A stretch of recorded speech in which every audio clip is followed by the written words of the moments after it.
Assalamualaikum warahmatullahi wabarakatuh. Perkenalkan, nama saya Fitri Nilasari, NIM 2119286. Video ini merupakan video ujian akhir semester saya mata kuliah Manajemen Pendidikan. Lanjut, nomor 1. Bagaimana sistem manajemen pendidikan yang seharusnya kita terapkan kepada peserta didik supaya mereka mampu mengaplikasikan ilmu mereka dengan kehidupan nyata. Yang pertama kita harus menyeimbangkan teoritis dengan aplikatif 50-50. Di samping itu kita bisa menjalankan atau menerapkan model pembelajaran experience learning, yang mana model ini lebih menekankan kepada tantangan. Pendidik dituntut untuk menyiapkan suatu kondisi atau masalah, lalu peserta didik diarahkan untuk menemukan solusi atau memberikan respon atau reaksi dalam pemecahan masalah ini. Di samping itu, kepala sekolah juga harus ikut andil dalam memenuhi segala fasilitas yang dibutuhkan. Yang mana tujuan dari model ini yaitu menciptakan peserta didik yang mampu berpikir kreatif dan kritis, mampu menciptakan peserta didik yang bisa menyeimbangkan emosionalnya dalam memberikan tanggapan solusi terhadap kehidupan nyata atau kondisi yang telah diberikan. Ini merupakan modal besar bagi peserta didik untuk terjun langsung ke masyarakat nantinya untuk mengaplikasikan seluruh teori yang telah mereka pelajari di lembaga sekolah. Baik, lanjut nomor 2. Kenapa kualitas pendidikan di Indonesia masih saja belum merata? Faktor pertamanya berasal dari pendidik. Kualitas pendidik di Indonesia sangatlah beragam. Semakin tinggi tingkat daerahnya, maka semakin tinggi kualitas para pendidiknya. Nah, solusinya pemerintah harus menseleksi guru-guru profesional yang berkompeten dan mengirimnya ke daerah-daerah untuk melakukan atau untuk memberikan motivasi pelatihan-pelatihan terhadap guru-guru di sana. Dengan begitu, SDM di kota dan di desa akan mulai seimbang. Faktor yang kedua, faktor fasilitas. Tidak meratanya fasilitas di daerah dan di kota. Karena fasilitas di daerah dan di kota berbeda, maka berbeda pula lah hasil dari pendidikan yang dicapainya. Yang ketiga, faktor perubahan kurikulum dalam jangka pendek.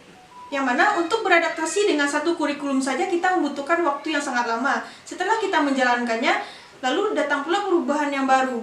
Tentu kita membutuhkan waktu untuk adaptasi kembali. Sedangkan peserta didik yang di kota, karena lengkapnya fasilitas, tentu mereka mudah mengikuti. Tapi peserta didik yang berada di desa dengan segala keterbatasan fasilitas untuk mengikuti kurikulum yang ada sekarang saja mereka sudah susah, apalagi untuk mengikuti perubahan secara jangka pendek. Nah, solusinya menurut saya yang pertama kali harus dilakukan pemerintah yaitu melakukan pembangunan dan pemenuhan fasilitas-fasilitas yang ada di daerah-daerah. Karena jika fasilitas tersebut telah tercukupi, maka apapun perubahan yang diterapkan pemerintah akan sama-sama mudah diikuti baik peserta didik di kota maupun peserta didik di desa. Oke, lanjut nomor 3, hubungan lembaga pendidikan dengan masyarakat. Untuk mewujudkan pendidikan yang inovatif, kreatif, sesuai dengan tujuan pendidikan nasional, kita membutuhkan kontribusi yang sama-sama besar dari lembaga pendidikan dengan masyarakat. Lembaga pendidikan merupakan penyedia dan penggerak pendidikan. Mereka membutuhkan masyarakat untuk sebagai pemberi aspirasi, pemberi bantuan finansial untuk mengkondisikan keadaan supaya terlaksananya kegiatan-kegiatan yang dirancang oleh lembaga pendidikan. Lalu begitu juga dengan masyarakat. Masyarakat membutuhkan lembaga pendidikan karena untuk meningkatkan kualitas kehidupan masyarakat, mereka membutuhkan pendidikan. Oleh karena itu, lembaga pendidikan dengan masyarakat tidak bisa dipisahkan karena mereka memiliki keterkaitan yang sangat kuat dan erat. Lanjut nomor 4. Pemimpin yang berkompeten mempunyai pengaruh yang sangat besar dalam kesuksesan manajemen pendidikan. Nah, jika kondisinya pemimpin ini tidak memadukan visi dan misinya secara baik, tetapi hasil dari manajemennya bagus. Menurut saya kondisi ini bisa saja terjadi apabila wakilnya atau pendidik melakukan suatu inovasi, kreativitas yang dapat menutupi kekurangan-kekurangan dari pemimpinnya tersebut. Karena faktor dalam menunjang kesuksesan manajemen pendidikan itu ada 3. Yang pertama pemimpin yang berkompeten, yang kedua pendidik, yang ketiga siswa atau peserta didik.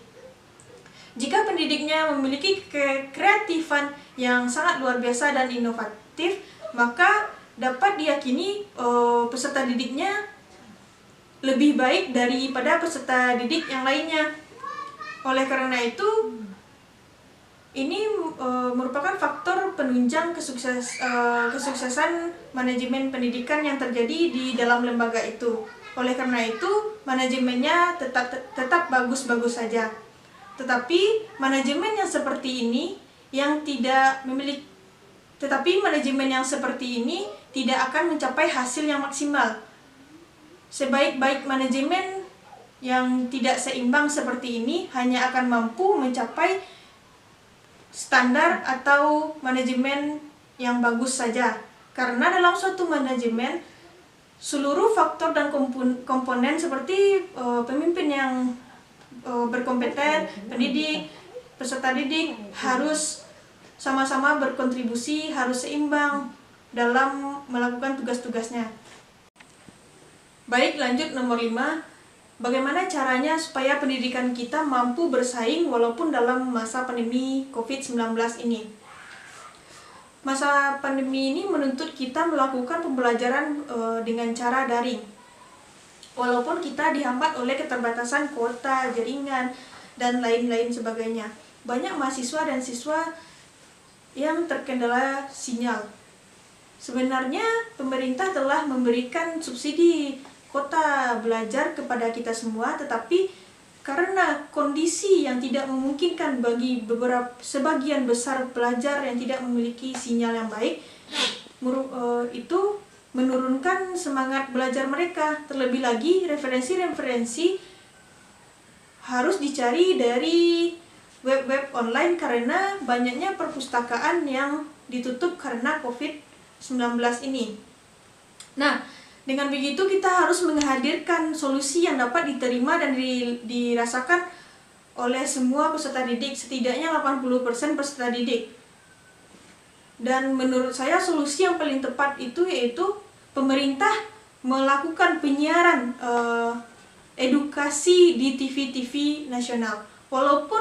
Dengan begitu, walaupun peserta didik ini tidak mampu ikut serta dalam kuliah daring atau belajar daring, tetapi mereka masih bisa menonton TV. Dari menonton TV tersebut, mereka tetap memiliki edukasi atau belajar seperti orang-orang belajar daring lainnya. Ini merupakan solusi yang sangat besar dan sangat bagus menurut saya. Karena walaupun tidak ada jaringan internet, tetapi 80% masyarakat Indonesia sudah menonton televisi. Baik, saya Fitri Nilasari, hanya sekian yang dapat saya sampaikan, dan saya berharap semoga kedepannya pendidikan kita menuju ke arah yang lebih baik lagi. Wabillahi taufiq wal hidayah. Assalamualaikum warahmatullahi wabarakatuh.